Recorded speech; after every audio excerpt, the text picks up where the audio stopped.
करूया अंतरयात्रा जरा, करूया अंतरयात्रा जरा, करूया अंतरयात्रा जरा.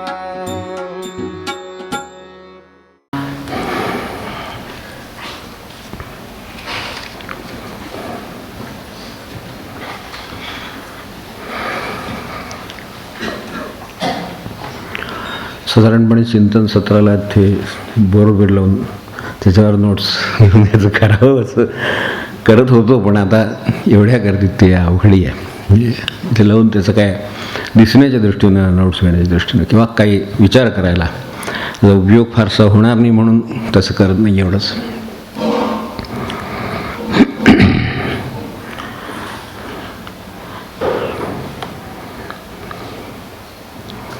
आपल्याला नेहमीच्या आयुष्याला उपयोगी पडेल, थोडा त्रास होईल विचार करायचा, पण त्याचा उपयोगही होईल जगायला आणि आनंद मिळवायला.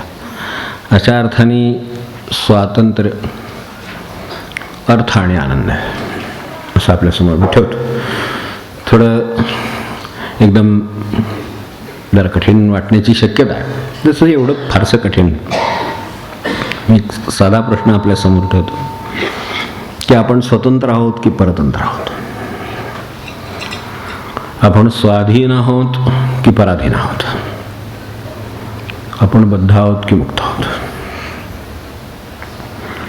खरं म्हणजे हे चर्चेनं आपण ठरवणं अधिक चांगलं. खरं सांगायचं तर फक्त एवढ्या फॉर्ममध्ये आपल्याला ते नाही करता येत म्हणून सांगत पुढे जातो एवढंच. तर आपण स्वतंत्र आहोत की परतंत्र आहोत म्हटलं की आधी पहिली प्रतिक्रिया साधारणपणे असेल की हा काही प्रश्न आहे. आपण स्वतंत्र आहोत, आपल्याला स्वातंत्र्य मिळून वगैरे. पण आता आपली माहितीच आहे 66 वर्ष झाली, ब्रिटिशांच्या राजवाडीखाली सगळा देश फरडून निघत होता वगैरे. आता माहितीच आहे आपल्याला, मी काय सांगावं, घरोघरी आपल्याला ती भाषणं ऐकायला मिळतात, आपण मुलांकडून घटवून घेतो. त्यामुळं आपण स्वतंत्र आहोत की परतंत्र आहोत वगैरे. तेव्हा या सगळ्याचं महत्त्व कमी आहे असं आपल्याला म्हणायचं नाही. फक्त प्रश्न मूळ काय आहे मात्र की आपण स्वतंत्र आहोत की परतंत्र आहोत. थोडा पुढे विचार त्याचा नंतर करू. आपण पिंटेची एक गोष्ट अलीकडे त्याची गोष्टी सांगायला वेळच राहत नाही. मी आपलं विठोबा रखुमाई करता करता ते इकडे राहतच मध्येच. ते प्रतिवर्षाप्रमाणे 14 ऑगस्टला संध्याकाळी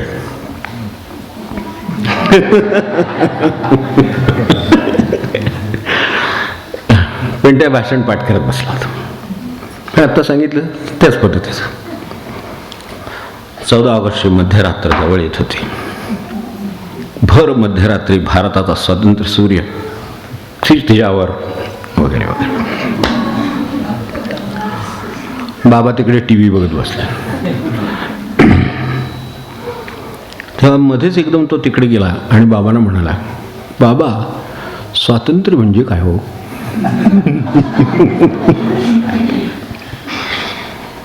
आणि एकदम बघितलं, अरे त्यांना थोडंसं TV ला डिस्टर्बन्स झाला, त्यामुळे ते खरं वैतागले ते, खरं सांगायचं तर.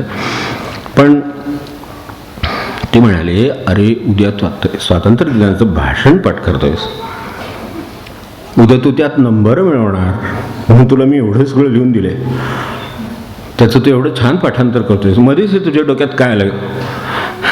स्वातंत्र्य. अरे स्वातंत्र्य म्हणजे स्वातंत्र्य असं काय करतोस?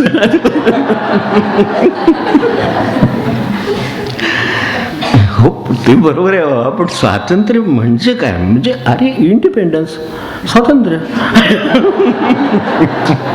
काय करणार? अरे म्हणजे आता काय तुझं काहीतरी असतं. स्वातंत्र्य म्हणजे अरे हुतात्मे लोकमान्य टिळक, महात्मा गांधी, सरदार पटेल, जवाहरलाल नेहरू, असंख्य लोक लढले, इंग्रज शेवटी पराभूत झाले, राज्य सोडून गेले, म्हणजे स्वातंत्र्य. मिनिटाच्या चेहरा काय समाधान दिसेल. त्यांनी काय विचारलं की मग ते राज्य सोडून गेले, मग आपल्यावर आता कोण राज्य करत नाही का हो बाबा? अरे असं कसं होईल? पूर्वी व्हायसरॉय करीत, आता आपल्यावर राष्ट्रपती राज्य करतात. पंतप्रधान राज्य करतात. पण स्वातंत्र्य म्हणजे काय? म्हणजे आपल्यावर आधी ते राज्य करत होते, आता हे करतात. म्हणजे आपल्यावर कोणीतरी राज्य करतच की.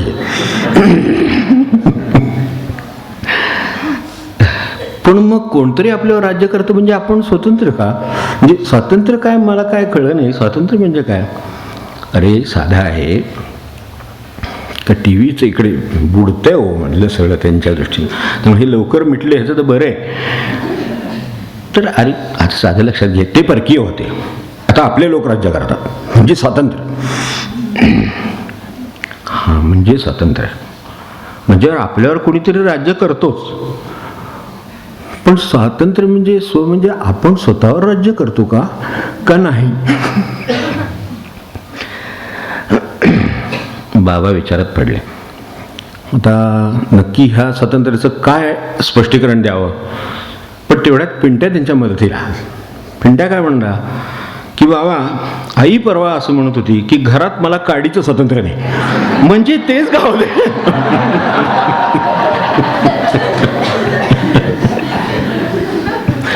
आता मात्र स्वातंत्र्य समजावून सांगण्याचा जो जोर बाबांचा होता तो एकदम ओसरला.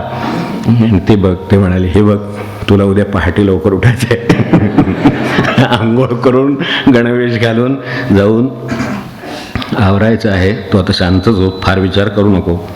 त्यापेक्षा भाषणात नंबर आला पाहिजे, हे लक्षात ठेव. स्वातंत्र्य दिन आहे तर आपल्या भाषणात नंबर आला पाहिजे. त्याच्यासाठी तुला वाटलं तर अजून पुन्हा पाठ कर. आपण असं कर, उद्या आल्यानंतर वाटलं तर अशी बघू काय आहेत, तुझी शंका असेल.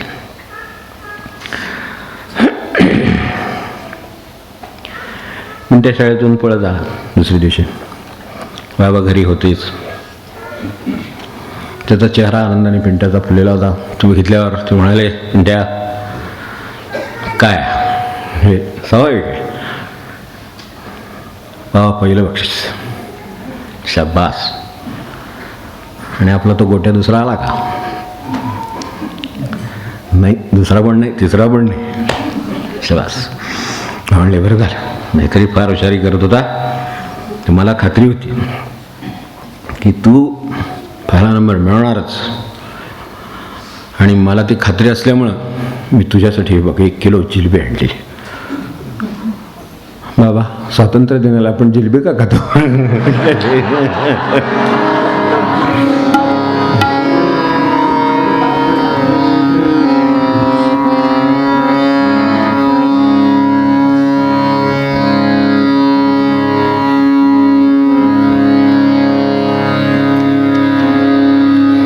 पान 142 पर 28.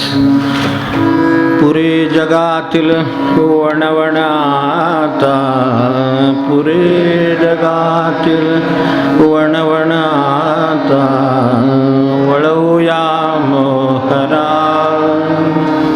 वळवूया मोहरा, करूया अंतरयात्रा, करूया अंतरयात्रा जरा.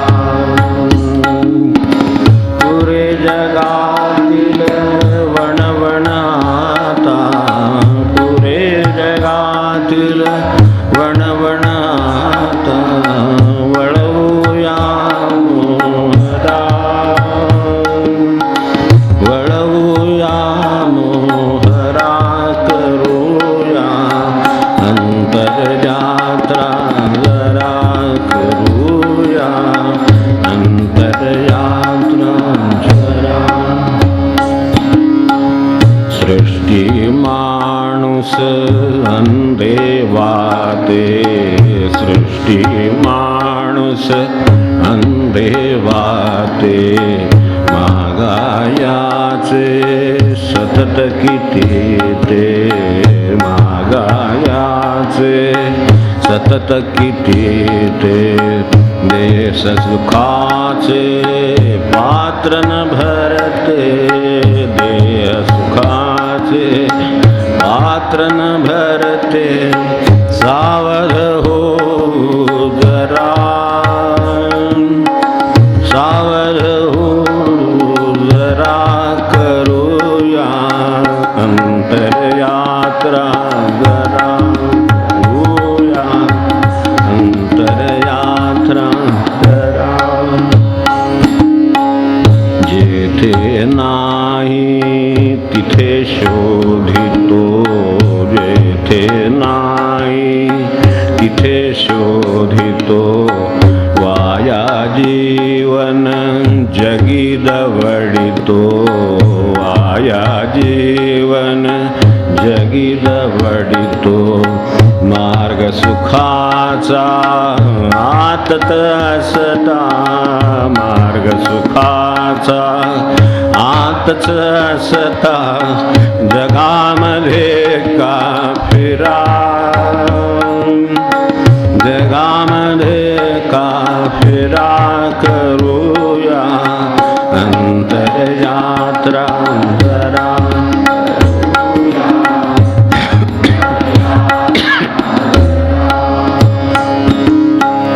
दीन म्हणे रे मनास बोधू, दीन म्हणे रे मनास बोधू, आत्मपरीक्षण करुनी शोधू, आत्मपरीक्षण करुनी शोधू. हृदया मनला स्वानंदाचा, हृदया मनला स्वानंदाचा, अक्षय निर्मळ धरा, अक्षय निर्मळ जरा करूया, अंतरयात्रा जरा करूया.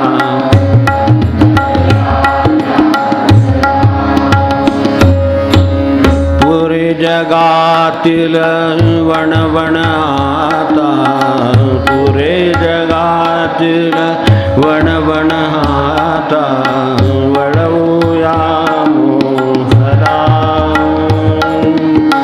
वळवूया मोहरा करूया, अंतरयात्रा जरा करूया, अंतरयात्रा जरा करूया, अंतरयात्रा.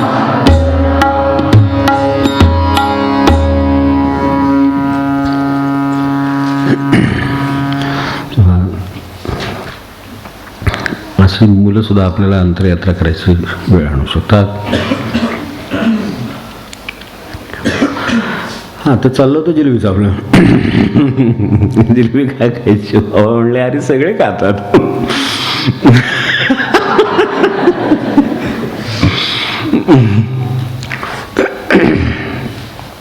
आपण खायची, पण मग आपण स्वतंत्र म्हणजे केटरिंग बाबा तुझ्या पुढं आपण इडली का नाही खायची, असं कसं करते स्वातंत्र्य दिवशी, आज जिलबीच खायची असते. अरे इतर करतात तसं आपण करायचं, म्हणजे आपण स्वतंत्र आहोत.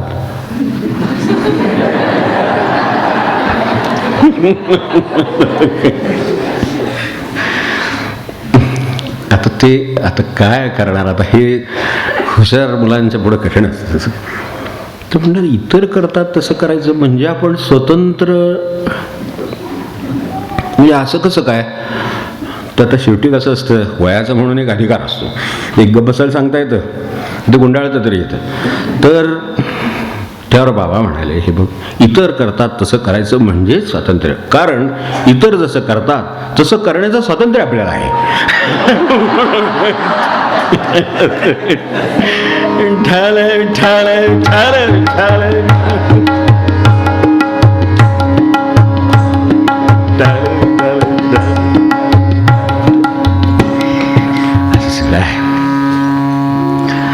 क्षणभर विचार करावा की मला हे सगळा सारांश थोडक्यात घ्यायचा आहे, म्हणून म्हणतो आपण स्वतंत्र आहोत का. ह्या एका प्रश्नावर पहिल्यांदा खरं तर प्रश्न असं विचारला होता की आपण स्वतंत्र आहोत का. म्हटल्यानंतर सगळ्यात पहिल्यांदा प्रतिक्रिया अशी आली की आपण स्वतंत्र आहोत का म्हटल्यानंतर देशाचं किंवा राजकीय स्वरूपाचं स्वातंत्र्य आपल्याला आहे की नाही असाच या प्रश्नाचा रोख आहे असं वाटलं ते का. मुळात त्यांनी विचारलं तर आपण स्वतंत्र आहोत का. ते बघितल्यावर आपल्याला 66 वर्ष आहे, अमकं झालं तमकं झालं, 16 ऑगस्ट 15 ऑगस्ट आठवायला लागली. असं एक स्वातंत्र्य म्हटल्यानंतर आपल्याला फक्त एवढंच आठवतं का, सरंजामशाही होती, राजे होते, हुकुमशहा होते, लोकशाहा आहेत, सगळं आहे. तर हे सगळं जे काय आहे तेच फक्त आठवलं. ते स्वातंत्र्य म्हणजे आपल्या दृष्टीने आता एवढंच उरलं असं दाखवण्यासारखं त्याचा अर्थ झाला नाही का, की पहिली प्रतिक्रिया ही आली की स्वातंत्र्य म्हणजे हा काय प्रश्न आहे का. हा प्रश्न याचा अर्थ सरळ आहे की आपल्या पुढे तेवढंच आहे फक्त. तर या अर्थाने आपण खरंच स्वतंत्र आहोत का. तिथला जो स्व आहे त्याच्या तंत्राने चालण्याचं एक मुभा किंवा अधिकार हे आपल्याला आहे अशा स्वरूपाचा विचार करावा असं ते शब्द बघितल्यावर सुद्धा वाटत नाही. शब्द बघितल्यावर असं वाटतं की झेंडा फडकतो आहे, सगळं आनंदात आहे, जसं स्वर्गात देव आहेत, सगळीकडे सगळं कुशाल आहे असं ते सांगतात गोष्टीत, तसं ते सगळं वाटतं. पण खूप गोष्टी आहेत. आपल्याला वेशभूषेचं स्वातंत्र्य आहे का, पोशाखाचं स्वातंत्र्य म्हणून आहे का. आता जसं जिलेबी सगळे खातात आपण खाल्ली, स्टाईल सगळे करतात आपण केलं, ते जसं काही पोशाख वापरतात आपण वापरले. आता ह्याला स्वातंत्र्य म्हणायचं का नाही ते बघायचं आहे आपल्याला. हे असं सुरुवात झालेली आहे फक्त. साधी एक केशरचना आहे, ब्लॅक केसांची ठेवट. काय आता ती पूर्वी आपल्याला माहिती आहे, पूर्वी अगदी पूर्वी हे असं केस वाढवणं वगैरे हे सगळं समजलं जात नसेल. चकवट ठेवायचे सगळं. म्हणजे नाही तसं काय झालं. मग वाढवणं म्हणजे त्यावेळेला हे होतं, झुलपं वाढवतो वगैरे असं ते त्यावेळेला शब्द आपल्याला आठवत असेल. ती झुलपं त्यानंतर पुन्हा काही फारशी आली नाहीत कुठं, सिनेमात वगैरे असतील तर. पण ती त्यानंतर मध्ये कुठे नव्हती. त्यानंतर ही सर्रास सगळी पद्धत झाली. आता हे सगळं स्वातंत्र्यच आहे, तर ते सगळं सर्रास झालं. आता जर चुकून एखाद्याचं समजा जर असं काही केलं असेल तर मधले लोकांना वाटायला काय घडलं, काय आपल्याला काय कानावर आलं, म्हणजे का आपल्याला काय सगळं आता सगळ्या बातम्या असतात का, काय झालं असेल घरी, काय झालं का वगैरे असं वाटेल माणसाला. असं केवळ आता असतील त्यानं समजा त्याला नाही नको आहे त्रास म्हणून त्यांनी समजा केलं तसं समजा असं, तर लगेच त्याच्याबद्दल एवढीच फक्त, कारण तेवढंच उरलं त्यातलं फक्त की घरी आपण स्वतंत्र आहोत काय एवढंच आपणच फक्त पुढे आपण चालवतो, त्यापेक्षा काय नाही. पण आता उलटं आलं, त्याच्या पुढे आणखीन आलं. आता कोणीतरी ते सिनेमात केला असणार असेलच, म्हणजे ज्या अर्थी सलूनमध्ये सगळे जाऊन तसं करायला लागले तर आता कोणीतरी ते केलं असलं पाहिजे. त्यामुळे ते केल्यामुळे आता जी शहरातून वगैरे माणसं तर ते एकदम आली की एकदम म्हणजे अशी काही शंका वगैरे नाही बरं काय घ्यायचं. कारण ते म्हणतात की असंच आहे अलीकडे, चांगलं चेकआउट करू नका एकदम, केश रचना आहे साधी. तर ते तसं का करतात आपल्याला पाहिलं असेल तर आता शहरात हळूहळू रूढ व्हायला तरुण मंडळी हे एकदम चकाचक, काय नाहीच असं का हो, म्हणजे आत नाही असं म्हणत मी. मला सांगा हे स्वातंत्र्य म्हणजे आत काही नाही, त्यामुळं वर काही नाही. बदललं ते कशाने बदललं की बाबा मला स्वतःला असं वाटतं की ह्याचा त्रास नको मला म्हणून मी हे करत नाही, असं नाही. ते कुठेतरी बघितलं, ह्यानं केलं, त्यानं केलं, त्यानं केलं, मी केलं नाही तर वाईट दिसेल म्हणून मी करतो आहे, हे स्वातंत्र्य का. तेव्हा म्हणून आत काय आणि बाहेर काय हा प्रश्न उपस्थित झाला. स्टाईल आहेत, लखबी आहेत, किती प्रकारच्या गुलामगिरी आपल्यावर आहेत. अमुक एका पद्धतीनं राहायचं आहे. फॅशनचं मी बोलत नाही कारण आपलं प्रांत नाही, त्यामुळं बरं काय करणार त्याच्यात तरी. मागे एकदा आपल्याला बोललो ना तसं पॅन्टचे ते घेर वाढवून झाले, बेल बॉटम करून झाले. मग आता सगळेच तसं करायला लागल्यावर थोडा कोणीतरी घेर कमी केला की सगळ्यांनी घेर कमी केला. आपण स्वतंत्र आहोत बरं का,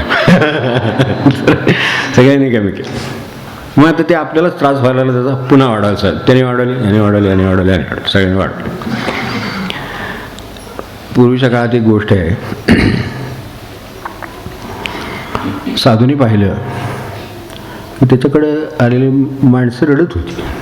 मी तो रडायलाच होता त्याच्याकडे. म्हणजे काय झालं रडायला, ते काय माहिती नाही बाबा. ते शेजारी आला, तो आत्ताच तिथनं, पूर्वीच्या काळात राजे होते, राजधान्या होत्या, ते राण्या राणी वसा, ते अमकं तमकं ते सगळं अशा रचनेमध्ये ते आले, ते म्हणले मी आत्ता तिकडनं राजवाड्यातनं आलो होतो, ते सगळे रडत होते, मला पण रडायला म्हणून मी रडतो. म्हणजे चौकशी तर करत नाही काय झालं. तो आपण काय चौकशी वगैरे केली नाही. ते रडले, मला पण ते बघून रडायला लागलं. आपल्याकडे बघा, बरं आता नंतर सांगतो. तर जाते, तर ते साधूच चालले, ते बरोबर होते. कसं आहे ते झालं, तो म्हणला बाबा चौकशी करून आले. तर साधूने सांगितलं, म्हणलं तर ते गेला, चौकशी केली. वा ते काय बाहेर बघितलं, तिथं दासी रडतायत, ते रडतात, बाहेरचं द्वारपाल रडत आहेत. तुम्ही का रडतो? का करू? आत ते रडत होते, आम्हाला आवाज आला, आम्हाला पण रडू यायला, आम्ही पण रडतो. ते म्हणले द्वारपालांतर आम्हाला काय जायची परवानगी असली तर तुम्ही जाऊन आत या, बघा तरी निदान काय झाले.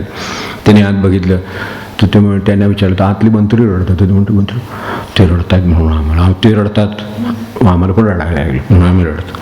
हे काय झालं ते काय माहीत नाही, काय झालं काय माहीत नाही. ते मंत्री रडतात. त्यामुळे तुम्ही काय रडता? हो राजेसाहेब रडतायत. राजेसाहेब रडतात म्हणून तुम्ही रडता? मग राजेसाहेब रडत का रडले? राजेसाहेब काय झालं काय? म्हणजे असं आता एकेकाला पुढे पुढे तो प्रश्न पुढे नेला. राजे म्हणाले का राणीसाहेब रडत होते. आपण स्वतंत्र होता राणीसाहेब रडत होते. राणीसाहेब का रडत होते? खरंच मला विचारायचं काय धाडच झालं नाही. मला रडायला राणीसाहेबांना विचारलं, विचारा तरी निदान, म्हणजे काय असलं तर दूर करता येईल आपल्याला. त्या राणीसाहेबांनी विचारलं.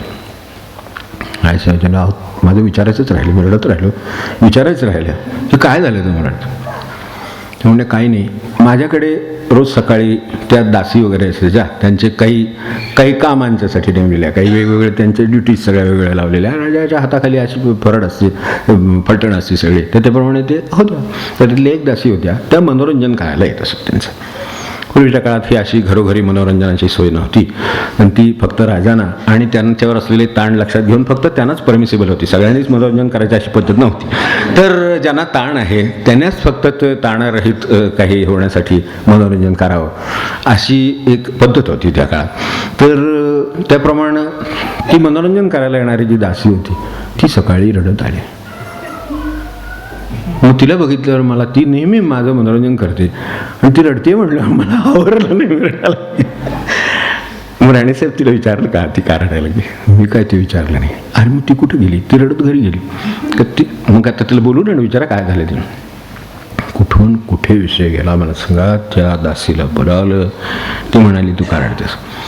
तू रडत आलीस का आज? तो हो. मग तुला बघितलं राणीसाहेब रडायला लागल्या का? हो. मग त्या रडायला लागल्या बघितलं, मला काय राहावे ना, माझं मनोरंजनाचं काम मी आपली परत गेले, आज काय आपल्याला काम होत नाही.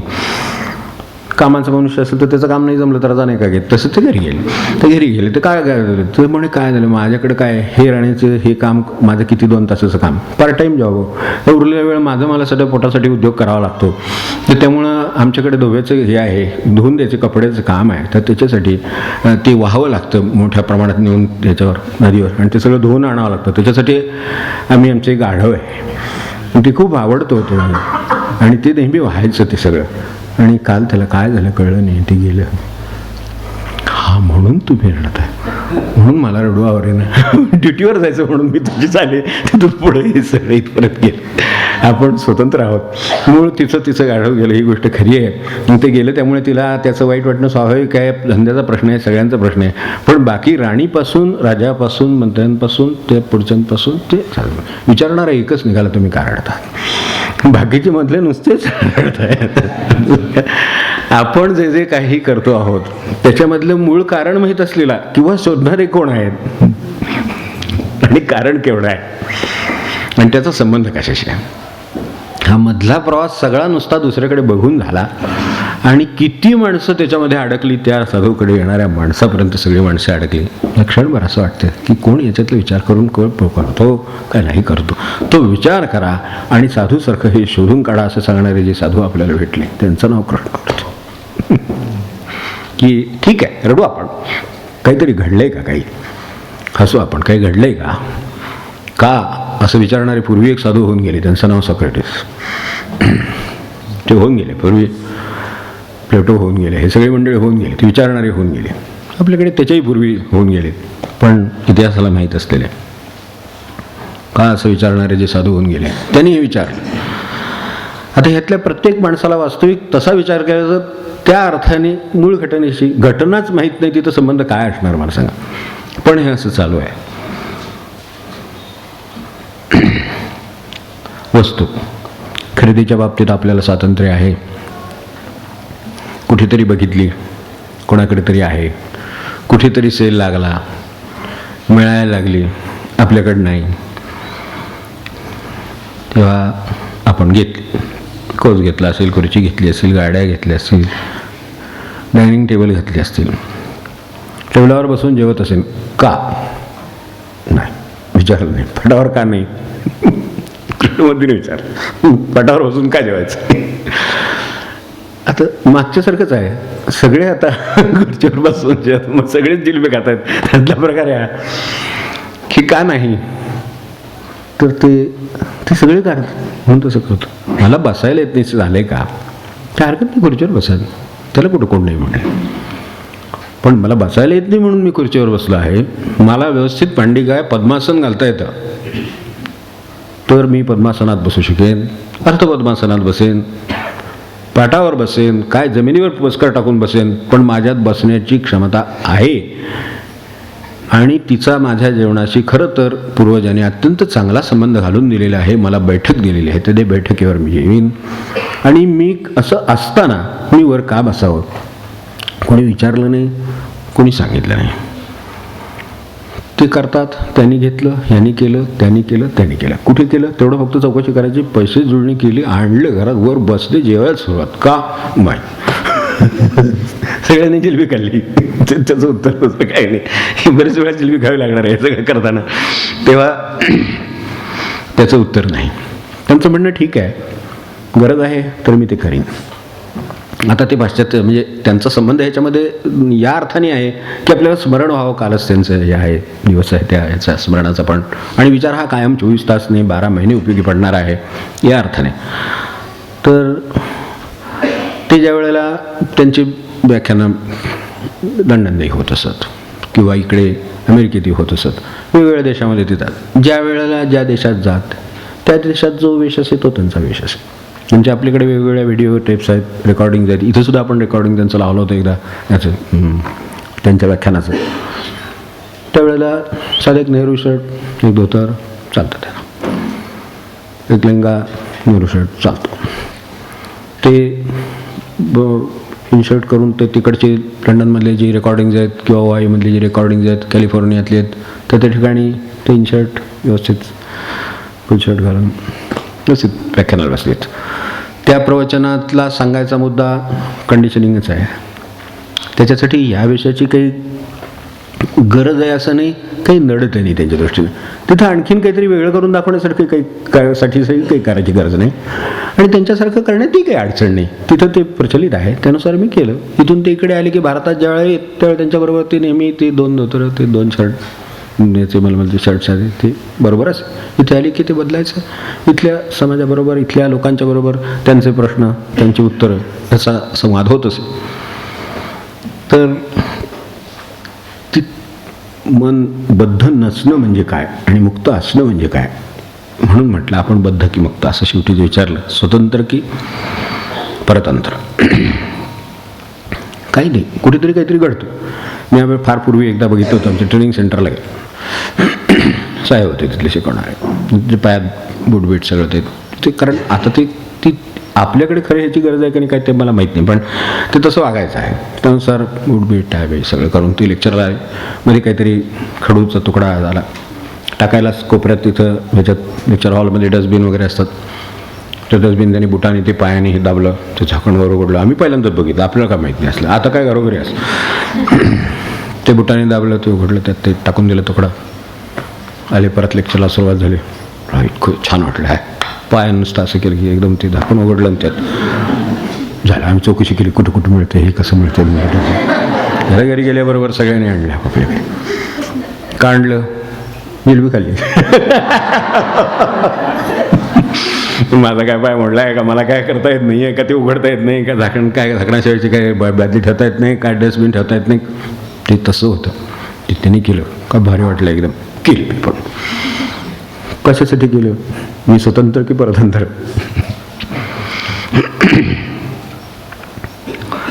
ते मध्ये गोंधळ सुरुवात झाली सगळीकडे.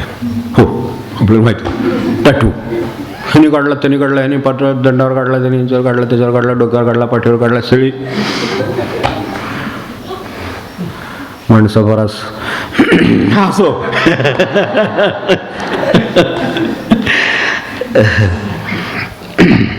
जो स्व तो प्रत्येकाकडे विद्यमान आहे, त्याचं स्वरूप काय आहे ते समजून घेणं, ते ओळखणं, त्याच्या ठिकाणच्या क्षमता ओळखणं, तो असाच एक स्वभक्त आहे की जो भगवंतापर्यंत त्याची ओळख देऊ शकतो, तो होऊ शकतो, करू शकतो इतरांना, एवढी ज्याची क्षमता आहे तो फक्त जिलबी खातोय सध्या. असं कृष्णमूर्तींना वाईट वाटते ह्याच्याबद्दल की त्यांनी ते केलं म्हणून ह्याने केलं, त्यांनी ते पायाने दाबलं ह्यानी बुडू, त्यांनी बुडू घातली, ह्यानी बुडू घातली. आपल्याला माहिती आहे मध्ये तर अवस्था अशी, आता तू पाहिला असेल ते अगदी ह्याच्यात सरकारी शाळेत सुद्धा त्या मुलांना ते इंग्रजी शिकवून काय काय काय काय असं बिचाऱ्यांच्या, म्हणजे ह्या भागात बघितलेले आहेत, हे परळी खोरायनं ह्या भागात बघितले, ती मुलं टाय हळून पायात चप्पल नाही पण गळ्यात टाय. जो सबल आहे, विवेकी आहे, जर भगवंताला ओळखू शकतो तो असा इतक्या साध्या बाबतीत सुद्धा इतरांच्या तंत्राने वागतो, तो बाकीच्या बाबतीत काय होतंच. साधी एवढीची बाब आहे, वेशभूषेची बाब त्याच्या हातात नाही, विचार करण्याचं तो सोडूनच दे. अगदी साधी वेशभूषा. आज आता जर एखाद्या म्हणजे काळानुसार आहे, कोणाला काय आता सगळेच विषय निघतात म्हणून म्हटलं, बाकी काय नाही. जर एखाद्या व्यक्ती आज नऊवारी साडी दिसली तर अवघड आहे, म्हणजे काहीतरी वेगळं काही कार्यक्रम आहे. म्हणजे ते अलीकडे आता ते मंडळं निघालीत ना, म्हणजे आता मला काय त्यांना म्हणायचं नाही, पण आता कसं सगळं व्यावसायिकतेचे काय आता युग असल्यामुळे म्हणा, तर सगळ्याला ती मंडळच काम करतात. आता घरची कोण काय करत नाही त्या बाबतीत काय, तर ती मंडळं येऊन पुढे घालून जातात, मंडळं येऊन काय ते करतात सगळं. आता इव्हेंट मॅनेजमेंट, म्हणजे आपण असं म्हणायचं नाही, याला चांगलं म्हणायचं काहीतरी असं शब्द, इव्हेंट मॅनेजमेंट सगळं. घरातली काही त्यात नाचं खेळायचं काही त्यांना नाही. त्यांना खरं म्हणजे आपल्याकडे आता इथे पूर्वीच्या काळातले माहिती असतील आपल्याकडे, तर जे उत्तम काय म्हणू पैलवान होते किंवा उत्तम तब्येती होत्या, आता उत्तम तब्येती असलेल्या 80च्या पुढची माणसं आपल्याला अजूनही आज दिसतील. तर त्यांनी सांगितलेलं आहे, ते तेव्हाही सांगत. आमचे एक असाचे गुरुजी इथले होते जुन्यातले, आत्ता या 92 वर्षी होऊन ते वारले. तर त्यांनी सांगितलं होतं की काहीही बायकांना कमरेचा नाही, पाठीचा नाही, कशाचे आजार होण्याची शक्यता नाही. साधा पिंगा घालायला सांगितले तेवढा घाला दिवसात तयार. पिंगा घाला म्हणले 5 वेळा बस, असं त्यांनी सल्ला दिला. बरेच सल्ले त्या ह्याच्यामध्ये विषयात निघायचे, काय तर तक्रारी आहेत, हे आहेत ते आहेत, मला हे करावं लागतं, मग ते वजनं लावली, ते ॲडमिट केलं, ते ह्याव केलं त्याव केलं. म्हणले पिंगा घाला, किती सोपी गोष्ट होती, फुकट, घरात जायची गरज नाही कशाला कुठं.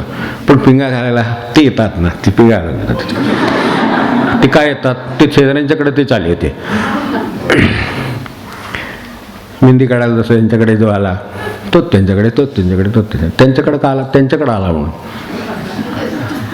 मंत्री का रडले, राजा रडला म्हणून, राजा का रडला, राणी रडली म्हणून, धडक्यात ते झालं. आपण विचार नाही केला की मला गरज आहे का, ठीक आहे मेहंदी काढते, काढू आपण ना, तुम्हाला येत असेल तर तुम्ही काढा, जी येते ती उत्तम आहे. आता बहुतेक आता काय घरही राहिली नाही, त्या प्रमाणात अंगणही राहिली नाही कदाचित, म्हणजे ते पण आहे, त्याचं एक मोठं क्षेत्र आहे, नाही असं नाही, पण ते फार व्यावसायिक आहे. आपल्याकडे घरगुती सुद्धा जर घरापुढे उद्या जर जागा असती मोकळी, आता अपार्टमेंट असतात, बाहेर चप्पल सो ठेवायची परवानगी नाही अशी परिस्थिती आलेली आहे, त्यामुळे सोडा. पण दारात जर उद्या ते काय आपली गोपद्म काढायचे असतात किंवा काय स्वस्तिक काढायचे, एक श्री लिहायची आहे, तर त्याचं सुद्धा कदाचित जर समजा जागा तेवढी असते आणि ती लिहायची पद्धत असती किंवा कोणाला त्याचं महत्त्व पटलं असतं, तर कदाचित लिहायला रोज सकाळी एक बाई कोणतरी गेले असते दारात सगळ्यांच्या श्री काढून केलं असतं का रे सांग. आता जागाच नाही आणि काढायची इच्छा पण नाही, का काढायचं याची कोणी चौकशी केली नाही, कशासाठी ते करत होते हे माहीत नाही, त्यामुळे आता तो प्रश्न जवळजवळ संपला. पण असं जर झालं तर काय होईल, तेव्हा वेश नाही, हे नाही, बाकीच्या ज्या मोठ्या गोष्टी आहेत, रूढी आहेत, परंपरा आहेत, जाती आहेत, असंख्य गोष्टी आहेत, त्या तर फारच मोठ्या आहेत. त्याच्या मागे मूळ विचार काय होता, रूढीमध्ये मूळ विचार काय होता, असं का करावं, असं का सांगितलं होतं ते माहीत नाही.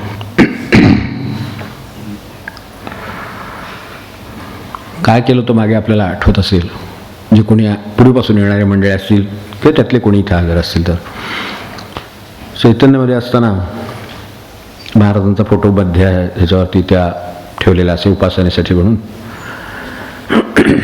आणि आला की जो तो आपलं ते फोटोला नमस्कार करायचा आणि त्या भजनाला बसायचं. काय भजन नंतर निरूपण काय असेल ते पण देतो याचं नमस्कार करायचं, जागरण बसायचं. मनाचं काय होतं हे पहावे आपणाचे आपण, दुसरं काही नाही. तर ते बघावं. सहज एक दिवस विचार केला, एवढे कृष्णमूर्तींचा आपण वाचतो, थोडं तरी निदान पुढे पोचावं. महाराजांच्या फोटोच्या जागी रामदास स्वामींचा फोटो टाकला शिलावून आले, नमस्कार केला. जाऊन काही लोक जाऊन बसले, पण काही लोक नमस्कार करून रामदास स्वामी, बापरे, परत एकदा नमस्कार केला मग बसले. कारण महाराज समजून नमस्कार केला, कारण तिथं तो फोटो असतोच. मग हळूहळू तो काढला, मग निरंजन रघुनाथांचा, मग एक दिवशी यांचा, मग गुरुदेवांचा. मग आता गुरुदेवांचा फोटो आला किंवा काय, स्वामींचा फोटो आला किंवा अरविंदांचा फोटो आला किंवा काय साईबाबांचा फोटो आला, नमस्कार करावा का नाही करावा, करावा का नाही करावा असं करत येणाऱ्या माणसाचं होत असे हे पाय. कारण आपण महाराजांना नमस्कार करतो, तिथं आज महाराजांचा फोटो नाही आहे, आता काय करायचं? ते कोण मग आणि हे कोण? आपली सत्पुरुषांची ओळख काय? ती त्या घुटमळणाऱ्या पावलात माणसाच्या मनाची ओळख पडते. हे कंडिशनिंग म्हणायचं, ही बद्धता म्हणायची. अरे वा, आज स्वामींचं दर्शन आहे, आज साईबाबांचं दर्शन आहे, छान. म्हणून हे सगळी मंडळी इथे एकत्र बसलीत आणि आनंदाने बसलीत. आता आपल्याला त्या आनंदाची थोडीफार का विना कल्पना आली असेल, सवय झाली असेल, तर तितक्याच आनंदात तेही बसत आहेत, तितक्याच आनंदात बाबा महाराज बसतात. छान. तेव्हा ते जिथे जाऊन पोचले ती जागा एकच, जाण्याचे मार्ग वेगळे असतील, त्यांचे गुरु वेगळे असतील, स्थाने वेगळी असतील, त्यांनी जायचे तिथेच ते जात आहेत. तिथेच प्रत्येकजण आपल्याला तिथेच नेऊ इच्छितो. यातल्या कोणालाही नमस्कार करा, आपला गुरुच आपल्याला आशीर्वाद देतील, शंकाच नाही. तर हे सगळं आहे, पण आपल्या मनाने आपल्याला असं बांधून टाकलेलं आहे की वर बघितले बाबा महाराज, कोण आठव, आपण आपलं पुढे जाऊया, महाराज नमस्कार. महाराज असतेच त्या फोटोत, तिथं समोर जर उतरले असते तर तिथे काय नमस्कार केला नाहीस म्हणून विचारला असता. रामदास स्वामी होते, ओळखलं नाही असं विचारलं असतं. पण ते नाही आहेत तिथे, ते सुदैवाने बाहेर येत नाहीत म्हणून सत्पुरुष समाधीत असतात. ते बरं असतं असं मागे एकदा म्हटलं ना, ते तेवढ्यासाठीच की प्रॉब्लेम नसतो त्यांचा काही, ते काही विचारत नाही, नाहीतरही त्यांनी ताबडतोब मोडून काढला. तर या परंपरा आहेत, किती रूढी आहेत. मला ते मृत्यूचं एक खासी आहे, म्हणजे विशेष प्रेम आहे. कारण त्याच्यासारखं असं अंतिम काही गोष्ट करणारी गोष्ट या जगामध्ये काहीच नाही दुसरं. काळ भैरवा बस. तर तसं आहे. तर किती आपण त्याला भीषण स्वरूप दिले बघा. इथून ते घरात, आता त्या काळात कुठे ज्या वेळेला हे कधी ती काही परंपरा निर्माण झाली असेल, त्यावेळेला ते ज्या पद्धतीनं तसं ते नेतायत. 10 पावलं का होईना पण तसं नेलंच पाहिजे. नसेल तर तो कोणतरी सांगणारा भेटतो, असं करू नका. ते घरात तिथं बसून ते शेणखोटं फेटून त्याला हे करून ते तिथं जाईपर्यंत टिकलं पाहिजे. हो, घरात गृहाग्नी होते त्यावेळची गोष्ट आहे. स्मार्ताग्नी होते, ज्यांचे अग्निहोत्र होती त्यांची त्यावेळा अग्निहोत्र त्या ह्यांनी संपायची होती. अशी ती एक परंपरा फार मोठी होती. अग्नीची उपासना करण्याची ज्या काळात परंपरा होती त्या काळात त्या अग्नींचं स्थान होतं. आणि ते ज्यांना सांभाळता सगळे येणार नाहीत त्यांनी प्रातिनिधिकपणे एक ग्रहाग्नी म्हणून सांभाळायचं. म्हणून घरात आत्ताच्या काळामधले जर कोणी 50 वर्षापूर्वीचं मनुष्य याच्यातले पाहणारा लक्षात असलेला असेल तर त्याला आठवत असेल की चुलीतला अग्नी कधी विझवायचं नाही, अशी एक पद्धत होती. मला आठवत असेल. अग्नी ही एक प्रदीप्त आपल्याला जाणवण्यासारखी दिसणारी देवता आहे. तर तिची ती उपासना आहे. तर अग्नीची उपासना असेल तर अन्न आहे, अन्न असेल तर त्याच्यावर जोपासला जाणारा प्राण आहे, तर त्याच्यावर ही सगळी माणसं आहेत. तर त्याच्याविषयीची ती भावना म्हणून कायम चुलीतला अग्नी. आणि लाकडं किंवा हे वाया घालवायची नाही, त्याची वस्तू वाया घालवायची नाही म्हणून ती राखेत म्हणून ते पुढं सारून ठेवलेलं असायचं. कधीही ज्या वेळेला आपल्याला गरज लागेल आता स्वयंपाक करायचं, वाघ एवढायचं, फोन कर मारायचं. हा जो गृहाग्नी आहे तो त्याला गृहाग्नी तिथे कसा मिळेल, त्यासाठी घरून गृहाग्नी घेऊन जायचा आणि त्याला गृहाग्नी अग्नी द्यायचा. आता मुळात घरात गॅस तर काही बरोबर घेऊन जाणं सिलेंडरने असं की नाही, काही काळच नाही का, कुठला काळ आहे काय आपण ठीक आहे ज्याला करायचं त्याला करू द्या, पण मुळामध्ये कल्पना निदान का असं एवढं तरी मनात येऊ दे. आणि आज जिथं संशोधनं एवढी पुढे गेली, काळ एवढा पुढे गेला, काड्यापिटी खिशात माणूस बाळगतो, तर तो तिथे नाही का ते काम करू शकणार, हे कशाला वाया घालून त्यांनी ते बरोबर काय घेऊन जाणार, काही नाही, जे न्यायचं ते न्यावं. तिथे अग्नी निर्माण होऊ शकतो. आता इतक्या सोयी झालेल्या आहेत आणि आता ह्या काड्यापिट्या, आता तिथे विजेचं आल्या, तिथे काय ह्या काड्यापिटीचं आपण करणार आहे, काय नमस्कार करतो 3 मिनिटात राखणार संपत. मग आता काय घेऊन जायचं, इथनं काय करंट येणार तिथेपर्यंत, काहीतरी करतो खरोखर, हे जिलबी खाल्ल्यातलाच प्रकार आहे, तसं काही नाही, मी स्पष्ट बोलतो म्हणून सेवा करा. पण मुळात विचारण्याची, आज question it, flame of inquiry Krishnaguru त्याला म्हणायचे, त्यांचा शब्द असा फ्लेम ऑफ एन्क्वायरी. माणसांच्या मुलांच्या ठिकाणी असते आणि मोठी माणसं शक्यतो ती जी काही ढग आहे त्यांच्यामधली फ्लेम ऑफ एन्क्वायरी म्हणजे ते जिज्ञासेची ज्योत, साध्या भाषेवर म्हणून जिज्ञासेची जी ज्योत आहे ना, ती लवकरात लवकर शांत कशी होईल हे बघतात. कारण त्यांना ती परवडत नाही, त्याची उत्तरं त्यांच्याकडे नाहीत आणि उत्तरं नाहीत हे सांगण्याचा प्रामाणिकपणा नाही. तेवढी नम्रता सुद्धा असायला हरकत नाही. मला माहीत नाही बाबा हे कशासाठी नेतात, आता एखादा उठेल म्हणेल बाबा याच्यापेक्षा याचं उत्तर असं आहे, आनंदाची गोष्ट आहे. दुसरं उत्तर असू शकेल, अजून काही प्रकार असू शकेल, कशामुळे निर्माण झालं हे सांगणारं संशोधन असू शकेल, पण का हे विचारणारा कोणतरी असेल तर काचं उत्तर मिळेल. मग त्याच्यातलं जर काही समजा कालबाह्य झालं असेल ते सोडून देईल.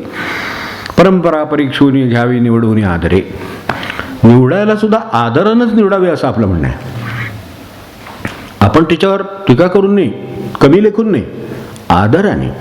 परंपरा परीक्षायची, पण ती आदराने परीक्षायची, फेकून दिली नाही, विचार केला, उपयुक्त आहे ती ठेवली. तिथे नसेल, आज जर व्यवस्था नसेल तर जरूर अगदी काळ्यापिटी तिथे ठेवून जाईन, प्रश्नच नाही. कारण कामाचा प्रश्न आहे तर ते काम झालं पाहिजे, तर त्यासाठी त्याची गरज आहे, हे बरोबर आहे. पण परंपरा परीक्षेली गेली पाहिजे, कारण ती परंपरा आहे, ते भगवंतानी परीक्षा घ्यायला. त्यामुळं तिथं हा प्रश्न नाही, ती परंपरा परीक्षायची आणि मग आपल्याला काय होईल याच्यामुळं, म्हणजे याचं हे बघत जायचं आहे. तर ह्याच्यातल्या रूढी, त्यातल्या परंपरा, ह्याचा उपयोग काय होतो असं ते महत्त्वाचं बघायचं. की अगदी परंपरेने इतका बांधला मनुष्य गेला. भजन सुरुवातीला एखादं पद घे, एखाद्या ठिकाणी भजनाची एक पद्धत असते, या पद्धतीनं भजन करायचं, म्हणजे त्या पद्धतीनं भजन करायचं. पहिलं हे, दुसरं हे, तिसरं हे, शाळेत कवायत असावी तसं भजन होतं. ते कसं त्याच्यात भाव येणार आणि कसं ते भगवंताला पोचणार. एक क्षणी आपला भाव काय होता, अंतरयात्रा करू म्हणून आपण अंतरयात्रा करू म्हणतो. नाही तर सुरुवात करायची तर गणपती ठण गणपती, मग नंतर कुलदेवता, असं नसतं काही. भजन म्हणजे त्याला त्या भावाने त्या जे काही दैवत आहे, जे काही आपला भाव ज्या ठिकाणी किंवा या ठिकाणी जो प्रश्न आहे त्या प्रश्नाला धरून जे काय करायचं ते आपण केलं असतं. तर यानी अडकून जायला होतं म्हणून सारखं हे पाहावं लागतं. मग शेवटी ते भैरवी नाही आली तर भैरवीचं घेतलंच नाही. म्हणजे कोण भजनाच्या बाई असतील त्यांचं ते चुकलं, हे त्यांच्या मागे त्या निघून गेल्यानंतर ऐकू जाणार नाही, अशा पद्धतीनं म्हणावं लागतं. याचं कारण हे ते काय ते माहीत नाही. शेवटी ते घेत होते, ते घेतलं नाही. ते न घेतल्यामुळे काय फरक पडला आणि घेतल्यामुळे काय फरक पडला असता, दोन्ही सारखीच आहेत. तसं फक्त घेतलं नाही एवढंच वाटलं, यापेक्षा काहीच वाटलं नाही. म्हणजे ते ज्याच्यासाठी घेतलं होतं त्या भगवंताला शेवटी साथ घातली. कोण नाम, काय गुरु, काय समजा काय दैवत, तर त्याला साथ घातली आणि शेवटी आळवलं की बाबा हे काय माझ्याकडनं भजनानं सुद्धा होणार नाही, आता तूच काय ते कर असं म्हणून शेवटी कुठेतरी भैरवी म्हटली. त्यातली अर्थता होती ती खरं म्हणजे. तर ती अर्थता ही आमची फक्त लास्ट नंबरचे एक पॉईंट, 13 भजन म्हणायचे, 13वं भजन बरं. असं होऊन जातं सगळं, म्हणजे गोष्टीतला आत्मा हरवतो. या सगळ्या विचार न करण्यामुळे किंवा त्या गोष्टींची परीक्षण न करण्यामुळे हे जातं. प्रभाव राहतात हे सगळे. कसे राहतात हे जसे मगाशी गोष्टी 2 सांगितल्या तसे. ते हम आपके होतं ते त्यांनी बूट पळवला, आता सगळ्यांचे बूट पळाले पुढे बादावर, हो ना. कार्यक्रम आहे तो लग्नातला, असं कसं त्यांनी केलं. बूट नाही, त्याला बूट घ्यावा लागतो त्याच्यासाठी ते पळ. मग काय पुंडली गवरधा विठ्ठल काय करायचं नसलेलं नाही, तेवढ्यासाठी बूट आणली की हो काय काय करेल कोण काय सांगता येत नाही. एकदा ते कोणीतरी मुलाला उचललं उत्साहाने, सगळे मुलाला उत्साहाने उचलले. काय ते प्रसंग काय, संस्कार काय चाललाय, ते लग्न चाललेलं आहे, ते विवाह विधी आहे, त्याच्यामध्ये इकडे शास्त्र मार्ग चालू आहे, सगळं चालू. ही आपली उचलाय सगळी मंडळ. कार्यक्रम आपला नक्की कार्यक्रम काय, पण ते तिकडे कुठेतरी कोणीतरी कशासाठी तरी चुकून झालं असेल त्याच्याकडनं मी म्हणतो. चाललं सगळे.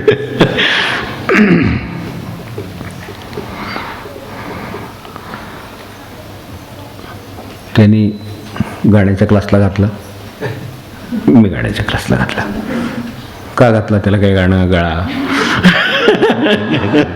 ते त्याचा काय संबंध आहे. तो बघ कसा जातो, वेळेवर जातो, सगळं म्हणतो.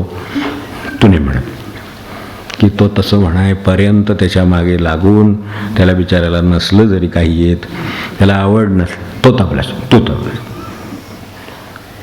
अरेगमे, तो अरेगमेल, तू अरेगमेल. त्याला काही त्याच्यात आहे का, गम्य काही आहे का, आवड आहे का काही, किंवा देऊन काही उपयोग आहे का, नाही. हे इथे अगदी लहान आहे तोपर्यंत ठीक आहे.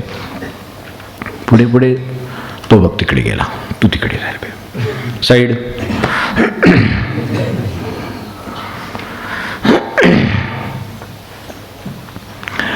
व्यवसाय आहेत ना, विषय खूप मोठा आहे, मला माहिती आहे, खूप मोठ्या विषयाला हातातलं पण संपवतो थोडक्यात जेवढा जमेल तेवढा.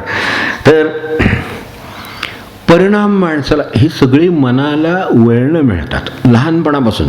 की मुलगी गाण्याच्या क्लासला घालायची, मुलगा तबल्याला घालायचा. मुलीला तबला शिकू दे, मुलाला गाणं शिकू दे, का नाही शिकायचं, असं काही असेल तर विचार करून मग करा, ठीक आहे ना.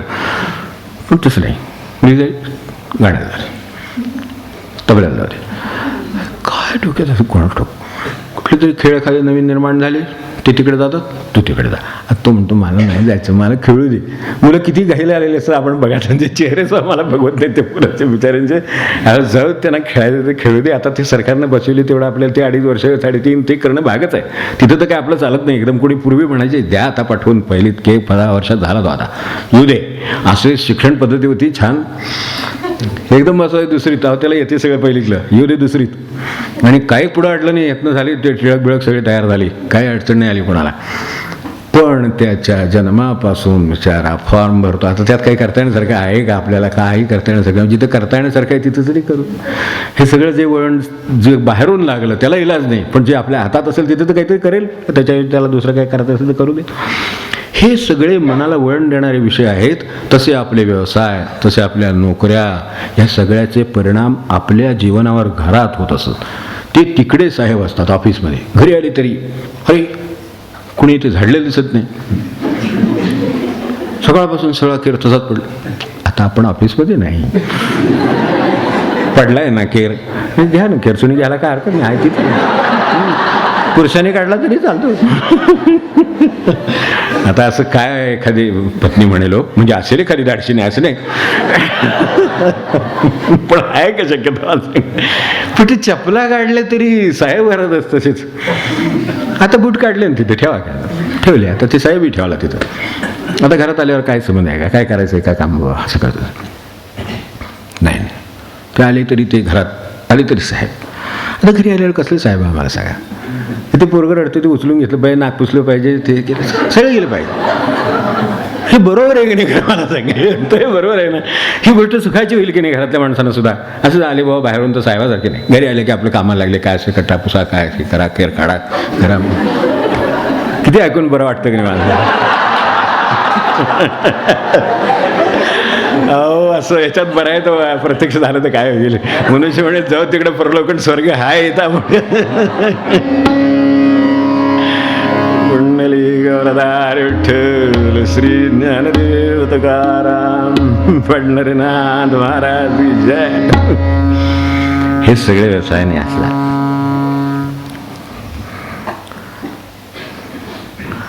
आणि हे साहेबात सांगितलं म्हणून ठीक आहे. तिथं काम करायची समजा कारकुनी आहे, कोणी काय सांगेल ते करायचं, अशी तिथं सवय झाली असेल. घरीसुद्धा आले की आपलं पुंडलिक वरदा हरिठल श्री ज्ञानदेव तुकाराम पंढरीनाथ महाराज. अहो केर पडलाय, अहो चहा घ्या, समोर ठेवला आहे, घेऊ का? हा घेतो. पुंडलिक वरदा. आता काय सांगायचं, आपण स्वतंत्र की परतंत्र? केवढ्या प्रश्नाला कृष्णमूर्तीने हात घातला असेल आणि काय जिव्हाळ्याचा असेल, मोलाचा असेल, बरं सांगा. महाराजांची गोष्ट आपल्याला माहिती ना, माहिती असलेली गोष्ट सांगतो म्हणजे पटकन. फौजदार होते, त्यांची गोष्ट सांगितली महाराजांनी. फौजदार पोलिसात महाराजांचा अनुभव घेतला आणि महाराज सांगतील त्याप्रमाणे वागायचं आहे, त्यानुसार ऑर्डर फौजदार, त्यामुळं सवय तशी. महाराजांनी एकदा सांगितलं की हे सगळं ठीक आहे, तुमचं सगळं व्यवस्थित होईल, तुम्ही काळजी करू नका, नाम घ्या, काही वागण्याचे नियम वर्तन काढलं पाहिजे. रोज आई वडिलांना नमस्कार करता का? नाही म्हणले. उद्यापासून करायचं. ठीक आहे. घरी गेल्यावर झोपताना आई वडिलांना सांगून ठेवलं, उद्या मी सकाळी उठायचं आत दरवाजाशी दोघांनी पुंडलिक वरदा हरिठल. त्याने आपले हात जोडले, फौजदार आहे, उगाच त्रास नको. दाराची उभी आहे, वडील आले की दर्शन घ्यायचं. महाराज म्हणले हे का आज्ञापालन आहे? काय व्यवसायाचं वळण लागतं. डॉक्टरांची मुलं वगैरे असतात ना, त्यांना चित्रकार वगैरे व्हायचं असतं, पण एकदम ती 10वी वगैरे गेली की नाही की एकदम त्यांना बायो आवडायला लागतं. पुंडलिक वरदा आहे ना, बरोबर?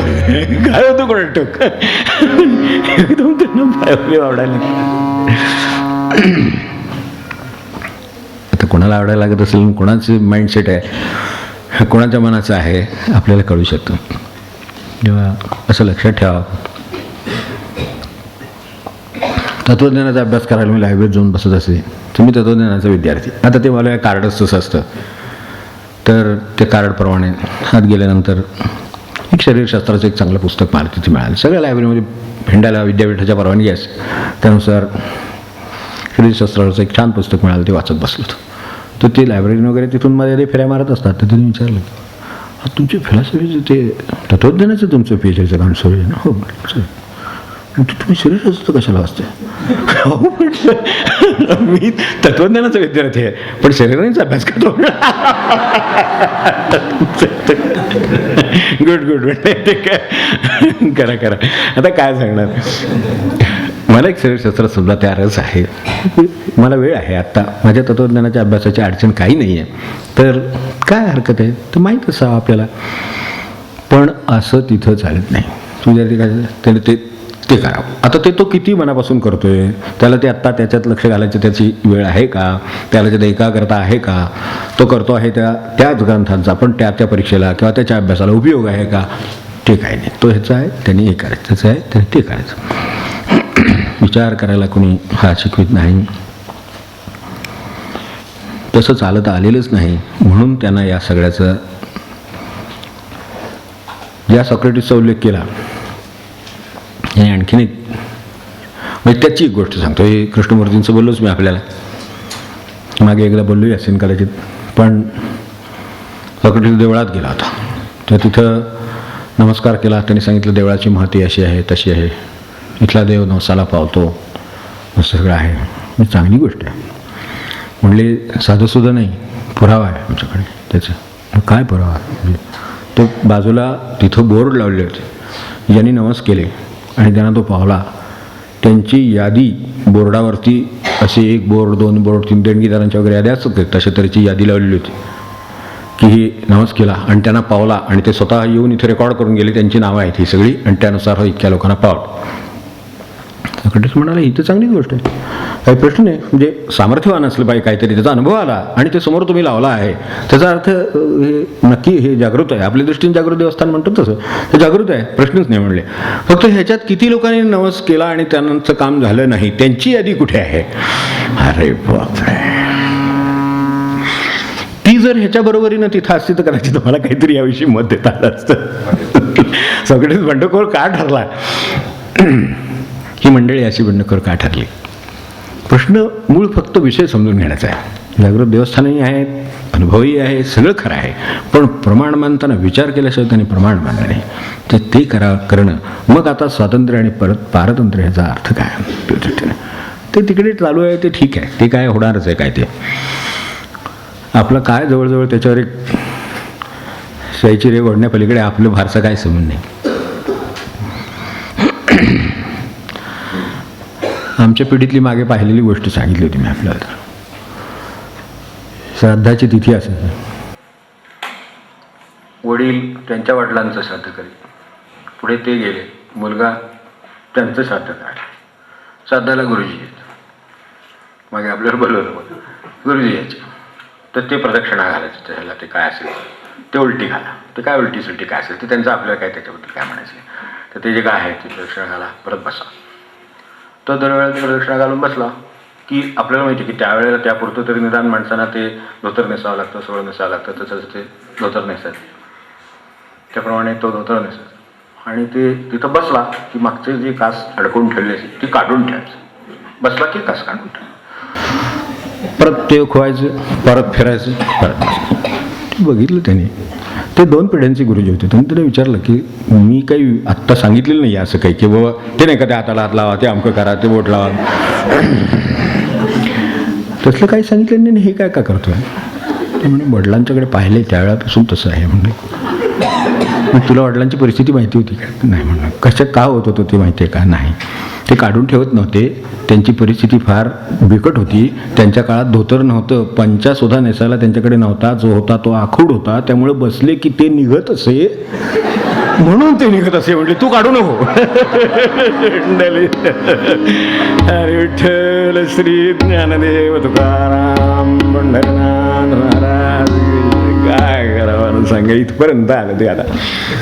तेव्हा काय पारतंत्र्य काय स्वातंत्र्य काय आपण घ्यावं समजून, आणि मग आपल्याला खरं काय असं मुळात का होतं. आता 2च प्रश्न फक्त डील करतो. असं का होतं आणि आपल्याला काय करता येईल? का होतं असं? तर मनाचा स्वभाव एक असा आहे. एक साधं उदाहरण ओशोंचं सांगतो तुम्हाला, की एक उदाहरण त्यांनी सहज साधं दिलेलं आहे की एक टेबल आहे, त्याला थोडासा होता, आपल्याकडे डायनिंग टेबल वगैरे असतात तशा पद्धतीचं टेबल आहे, उतार त्याला एका बाजूला. एखादा समजा पाण्याचा थेंब काही हातून सांडला, ग्लास ठेवला आहे, ग्लास ठेवताना पाण्याचे काही थेंब पडले, त्याचे एक ओघळ तयार होतो, बरोबर. तो ओघळ जात जात जात जात टेबलाच्या एका कुठल्या तरी बाजूने खाली जातो. ते गेल्यानंतर सर्वसाधारणपणे म्हणजे आपल्याकडे स्वच्छतेची जरी आवड असली तरीसुद्धा निसर्गाचं काम निसर्ग करतो, त्यामुळे धूळ असते बघा. तर तिथून जे पाणी जातं ते आणि 1 तासभर गेला की वाळून जातं सगळं तिथलं. आणि नंतर जर तुम्ही पाणी टाकलं तर पहिल्यांदा ज्या मार्गाने तो ओघळ गेलेला आहे त्या मार्गातून ते थेंब पुढे जातात. तसं मन जाऊ इच्छितं, ज्या मार्गाने हे गेले का, तर ते सेफ आहे. रुळलेल्या वाटेने जाणं केव्हाही माणसाला सुरक्षित वाटतं, तेव्हा माणसाच्या सुरक्षिततेची मुळात जी भय आहे ना, त्याच्यापोटी माणसाला सुरक्षिततेची दुसऱ्या बाजूला कास धरून ठेवावीशी वाटते. जी सुरक्षिततेची जी कास धरून ठेवलेली आहे, म्हणून ते जसं जातं पाणी तसं माणसाला असं वाटतं तसं करावं म्हणजे आपण सुरक्षित राहू. तेव्हा मनाचा मुळात स्वभाव असा का आहे, तर कोणाच्या मागून जाणं, अनुकरण करणं ह्या गोष्टी सोप्या असतात. त्याला त्या गाण्याला घालणं, त्या तबल्याला घालणं, ते अमकं करणं तमकं करणं, हे सगळं का आहे तसं, तर ते सुरक्षित आहे, कोण काय म्हणणार नाही. मुलीला तबल्याला घातलं तर कोणतरी काहीतरी विचारावं, मुलगी तिला गाणं नाही का घातलं, हे कोणीतरी विचार, त्याला उत्तर काय द्यायचं, त्याच्यापेक्षा आपलं तू तिकडं जा. म्हणजे हे जे आहे हे असं मन का करू इच्छितं, तर ते सुरक्षित राहतं ना, कारण त्याचा बाजूचा पॅटर्न नाही, त्यानुसार वागणं सुरक्षित राहतं. म्हणून तेव्हा आधी कोणीतरी ते केलेलं असलं म्हणजे त्याची ते का केलं याची जी मूळ जबाबदारी ती त्याच्यावर जाते. ते बोट दाखवायला मन नेहमी मोकळं राहावं म्हणून असं करू इच्छितं, तर आपण मनाला विचारा का करायचं आहे, हे तुला आवडते का, ही गोष्ट बरोबर आहे का, ही आवश्यक आहे का, केली तर काय नुकसान आहे, काय नफा आहे, काय तोटा, काय विचार, मग काय. तर असं मनाला मोकळं करणं खरंच स्वातंत्र्य माणसाचं कशात असेल तर ते मनाच्या स्वातंत्र्यात. माणसाचं स्वातंत्र्य आहेच काय तसा विचार केला तर. सगळीकडून आपण देहाने सुद्धा पारतंत्र्याचं जातो. ही काय देहाच्या कैदेत न पडावे म्हणजे काय, हे कोण म्हणलं, ज्ञानेश्वर माऊली म्हणली ना, देहाच्या कैदेत न पडावे म्हणजे ही कैद नाही का, म्हणजे इथे सुद्धा आपण परतंत्रच आहोत. काय जे वाट्याला आलेलं आहे ते आमचे परतंत्रच आहे एक प्रकारचं. अशी ठेवण आहे तशा आहे, तर त्याला काय करणार. म्हणजे इथंपासून खरं कैदेत आहोत, पण असे कैदेत असलेले असे झालेले आहेत ते फोटोच आहेत. ते जे फोटो आहेत ते त्यांचे आहेत, ते असेच होते. ते अशाच अवस्थेत असताना मुक्त झाले, ते अशाच अवस्थेत असताना भगवंत झाले. ते काय देहानं थोडेच झाले, म्हणजे त्याचा मार्ग मनातूनच झाला. म्हणून विभूती आहे मन ही. आता हे वळणान जाणारं कोण? तेही मनच. सुरक्षितता पाहणारं कोण? तेही मनच. म्हणून कारणम बंध मोक्षयो हो. कधी सांगितलं हे? ब्रह्मबिंदू उपनिषदामध्ये तिथं सांगितलं, मनयो मनुष्याणाम कारणम बंध मोक्षयो हो. ज्यांनी हे सगळं सुरक्षितता, भय वगैरे या सगळ्या गोष्टी निर्माण केलेल्या आहेत आणि ज्याच्या अंमलाखाली ते वावरू इच्छितं, म्हणून ते आधार घेऊ इच्छितं, म्हणून कशासारखं तरी करायला जातं, हे जे सगळं करायला जातं याचं कारण ज्या मनामध्ये, त्या भयामध्ये आहे, त्याच्याच विरुद्ध उभं राहायचं सामर्थ्यही त्याच्यातच आहे, कारण तिथं भगवंत आहे. पण तो काय नाही. म्हणून विनोबांसारखे महापुरुष हे इथे तर काम करू शकतातच, पण विनोबा ज्या वेळेला त्या आपल्या ह्या प्रांतातून चार बिहारकडून पुढे गेले तेव्हा म्हणले आता पाकिस्तान सुरू झालं. भूदानाला काय प्रश्न येतो? भूमी सगळं सारखीच आहे, विभाग आपण केले म्हणले, मी तिकडेही जाईन. अरे तिकडे जाईन? आमच्या देशात आम्हाला इतकं संरक्षण लागतं की मागं पुढे 4 दिवस सगळं बंद ठेवायला लागतं. हे आमच्या देशातली आपली अवस्था. त्यांना नाही संरक्षण लागत. सत्पुरुषांना कशाचं संरक्षण? ते म्हणते काय होईल जास्तीत जास्त देवा जाईल, द्यायचं काय, कोणाला किंमत येते द्यायचं. आणि नाहीतरी तो जाणारच आहे. संरक्षण ठेवून राहतो असं आहे नाही. मग संरक्षण ही आपली कल्पनाच आहे, दुसरं काय. केवढी गोष्ट आहे खरं म्हणजे. हे संरक्षण वगैरे कल्पना आहेत. मनुष्य जायचं तर कुठेही जाईल. अहो संरक्षणात असला तर काय हार्ट अटॅक येत नाही असं आहे का? मी दुसऱ्या बाजून विचार करतो. ते गोळ्या वेळा घातल्यावर ते सोडून द्या, कोणी काय केलं असेल आणि काय झालं ते. अगदी सिक्युरिटी गार्ड सुद्धा होतं, म्हणजे हे आपल्याला माहिती आहे, इतिहास आहे समोर. पण त्याच्यापेक्षा सुद्धा तो संरक्षणात आहे आणि बाजूला सगळीकडे झेड नाही, प्लस झेड प्लस नाही, आमको नाही झेड प्लस प्लस आहे, आणि तो त्याला हार्ट अटॅक येत नाही. त्यामुळं असं काही होत नाही. समजा अटॅक आला, गेला आता झेड सुरक्षित गेला, यापेक्षा काय फार फरक पडणार नाही त्या रिपोर्टमध्ये. म्हणजे ह्याच्यावरती अवलंबून नाही. आणि म्हणून विनोबांना कधी ह्या कोणत्याही सत्पुरुषाला कधीच भावना कुठलं संरक्षण नव्हतं. इकडे फिरा, तिकडे फिरा, गावात फिरा, काय तुम्हाला करायचं ते करा, भिक्षा मागा, लोकांना दान द्या, धर्म द्या. किती संपत्ती आली आणि किती गेली आपल्याला माहीत असेल. बाबांच्या समोर ढीग येऊन पडायचे नंतर. दानाच्या आणि परवा आपला विषय एकदा निघाला होता, करायच्या रूपाने, दानाच्या रूपाने, ज्ञानेश्वरीमध्ये मला वाटतं झालं होतं आपला विषय. तर असं येऊन पडायचं अक्षरशः. म्हणजे त्या काळात त्यांनी सांगितले, त्या काळातले कलेक्टर्स, म्हणजे त्या काळात त्याच्याही पुढे व्हॉइसरॉयचं त्यांनी म्हणलं होतं की त्या काळातले असे जे उच्च सनदी अंमलातले ह्या अंमल करणारे अधिकारी असतील, अंमलदार असतील, त्यांचं जेवढं काही म्हणजे त्या काळातलं टॅक्सेबल इन्कम त्या भाषेमध्ये त्याच्यापेक्षा जास्त रोज रक्कम पडत असे बाबांच्या समोर येऊन. या हातानं घ्यायची, गरजू माणसाला देऊन टाकायची, या हातानं घ्यायची, गरजू माणसाला देऊन टाकायची. अनेकांना ह्याच्याविषयी शंका होती आणि म्हणून नंतर आपल्याला त्या दिवशी बोललंच पाहिजे नसेल तर परत एकदा आठवण करून देतो की एवढं सगळं असून त्यांना काही लागलं नाही. आपलं काय ते त्या बारकामात ते कोपऱ्यात आपली वाकळं पांघरून झोपून जाणे, संध्याकाळी भिक्षा मागून आणणे, खाणे, 5 घरी भिक्षा, ती खायची आणि झोपायचं. समोर ढीक पडला आहे, ज्याला गरज आहे त्याला दिली, ज्याच्याकडे होतं त्यांनी ठेवलं, ज्याच्याकडे गरज होती त्याला देऊन टाकलं. आता त्याच्यासाठी केवढी सुरक्षा व्यवस्था पाहिजे एवढं असल्यानंतर. आता केवढ्या सुरक्षा व्यवस्था असतात, त्यांना का लागली नाही? आहे ते तुके देवाचे, सगळं देवाचंच आहे ते. त्यामुळं काय प्रश्न येतो? त्यांना नाही आला कधी. आणि म्हणून लोकांना ही शंका होती. म्हणून ते गेल्यानंतर पुन्हा ते सगळं त्यांचे खिसे तपासून पाहिले, ते साचपून पाहिलं त्या बंडीमध्ये, याच्यामध्ये कुठे काय आणखीन. कारण आता एवढं समोर दान धर्म लोकांनी पाहिलेलं आहे, लाखो रुपये आले आणि गेले, तर त्यांच्याकडं त्यांच्या खिशामध्ये फक्त 16 रुपये होते. आणि तो त्या काळातला अंत्यविधीचा खर्च होता. कसलं संरक्षण, कोणी कोणाला द्यायचं, कशासाठी? हे मन मुक्त असतं तेव्हाच शक्य आहे. या अर्थाने आपण परतंत्र का स्वतंत्र, हा जो कृष्णमूर्तीने प्रश्न विचारलाय तो या अर्थाने आहे. आपली भक्ती असो, आपलं कर्म असो, आपलं ज्ञान असो, आपली उपासना असो, आपण स्वतंत्र आहोत का नाही ह्याचा विचार करत राहायलाच पाहिजे. आणि जे मी करतो ते स्वातंत्र्याला नेतं का परतंत्र टाकतं हे आपण बघायचं. ह्याच्यासाठी हे सगळं आहे. एक डाय तयार करून घेतला की प्रोडक्शन करणं सोपं पडतं, तसं मनाची अपेक्षा आहे. प्रत्येक गोष्टीचे डाय करून पाहिजे, तसे ते डाय करून दिलेले आहेत तिचे, त्यानुसार वागावं असं त्याला वाटतं. पण आपण म्हणजे झेरॉक्स नव्हेत म्हणून आहोत. तर हे आपल्या स्वातंत्र्याच्या विरुद्ध नाही का खरं म्हणजे. आपल्याला जे स्वातंत्र्य बहाल केलेलं आहे निसर्गाने, भगवंताने, ते भगवंत होण्याचं आहे. मग त्याच्यात हे काय आलं मध्ये, त्याचा आपण विचार करावा. आणि यामुळं होतं काय, का नको, एक रिपिटेटिव्हनेस, सतत त्याच पद्धतीनं जगण्याचं, कारण त्याच पद्धतीने ते बाकीचे तसंच जगावं लागतं. ते महाबळेश्वरला गेले, आपण महाबळेश्वर, ते कुलं म्हणाले, हा पण कुलं म्हणाले, कशाला एवढे सगळं धडपड, इथे आहे पडले एवढं जा ना कुठेतरी. पण नाही, हे असं करत राहावं लागतं. ह्याच्यामुळं ती मनाटणी येते, त्या सगळ्या जगण्याला कंटाळवाणेपणा येतो, डलनेस येतो. आणि म्हणून माणसं शेवटी आपल्याला विंदा करंदीकरांची तेच ते आपल्याला आठवत असेल तर ते आहे त्याच्यात. आणि घरोघरी बघा, काही म्हणतो नवीन तरी असावं काहीतरी, तोच मुद्दा, तेच भांडण, त्याच तरा, तेच रडणं. हे बघा तुम्ही विचार करून, काही वेगळं काही आहे का? निदान एखाद्या भांडणाचा मुद्दा तरी वेगळा असावा, ते पण नसतो.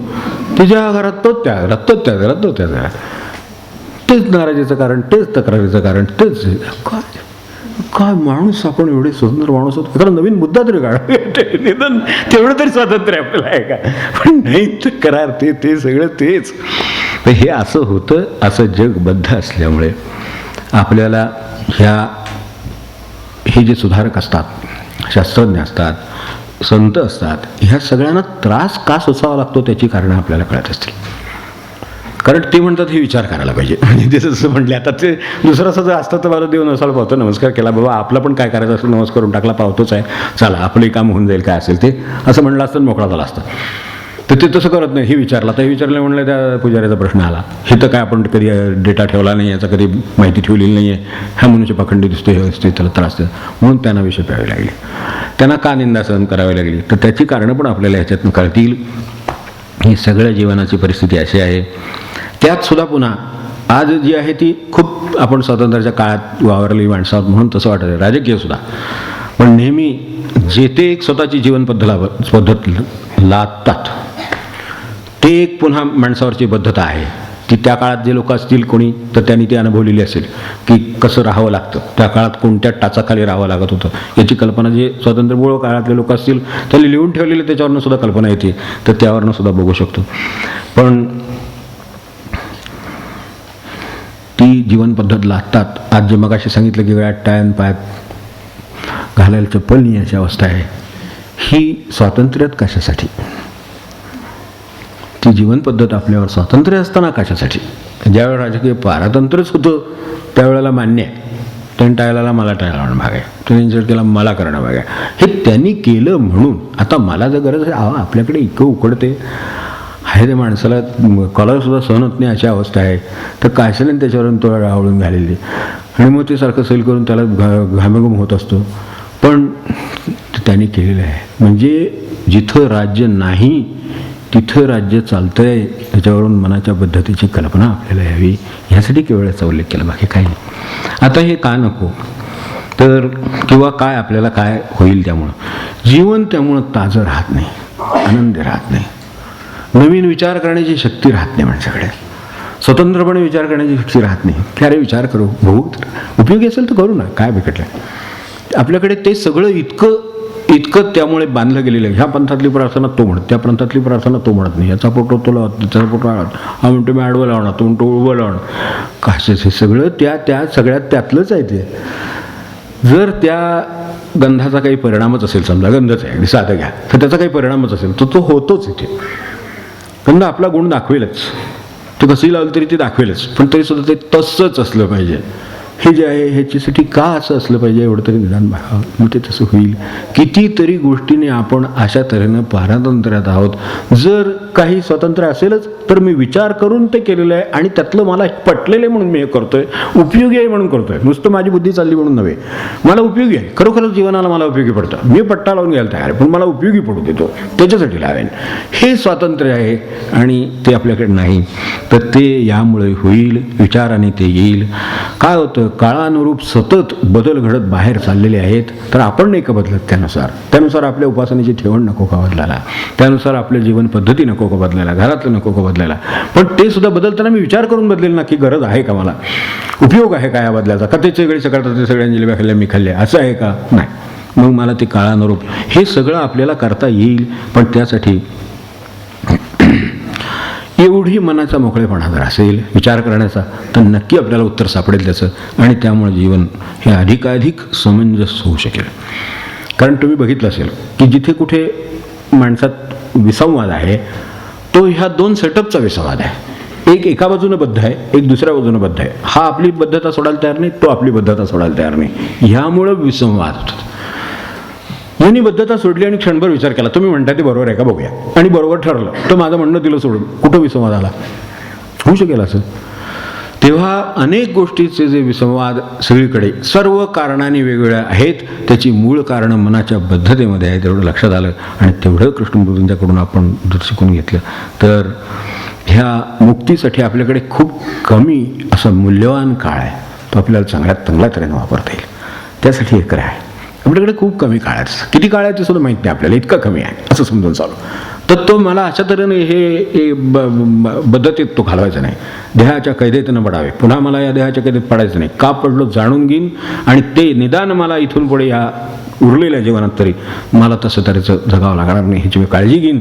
असं जर लक्षात ठेवलं तर मला कृष्णमूर्तींचे ह्याच्यावर येतं आहे. म्हणून शेवट परत एकदा आपल्याला सांगतो. मला अनेकांनी हा प्रश्न विचारला, वैयक्तिक आहे तरीसुद्धा सांगतो. तुम्ही कृष्णमूर्तींचे चाहते आहात, असतात, तुम्हाला प्रेम आहे, आदर आहे, सगळं आहे. तर त्यांनी नामाच्या विरुद्ध ते बोलले, ते गुरूंच्या विरुद्ध बोलले, अमक्याच्या विरुद्ध बोलले, तमक्याच्या विरुद्ध. म्हटलं बरोबर आहे, बोलले. ते कोणत्या गुरूंच्या विरुद्ध बोलले हे मला माहिती आहे. त्या नामाबद्दल काय बोलले हे माहिती आहे, हे मला मान्य आहे त्याच्यातलं. तर तुम्ही तरीसुद्धा तुम्ही नाम घेता, तरीसुद्धा तुम्ही गुरु करता. तर म्हटलं मी कृष्णमूर्तींचं खऱ्या अर्थाने चाहता आहे, त्यांच्याबद्दल मला खऱ्या अर्थाने प्रेम आहे, त्यांच्या शिकवणुकीचा खरा अर्थ मला समजून घेण्याची इच्छा आहे, तो अंमलात आणण्याची इच्छा आहे. आणि म्हणूनच मी नाम घेतो आणि महाराजांना शरण जातो. म्हणजे हे कसं काय? तेच स्वातंत्र्य कृष्णमूर्तींनी मला दिलं.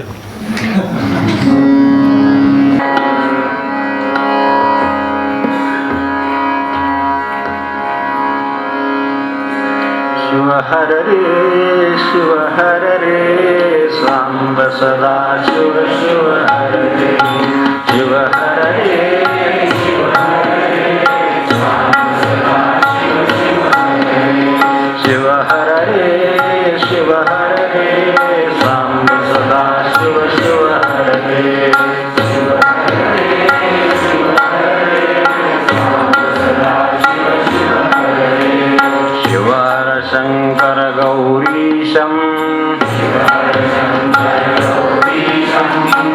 हर शंकर गौरीशं वन्दे गंगाधरमीशं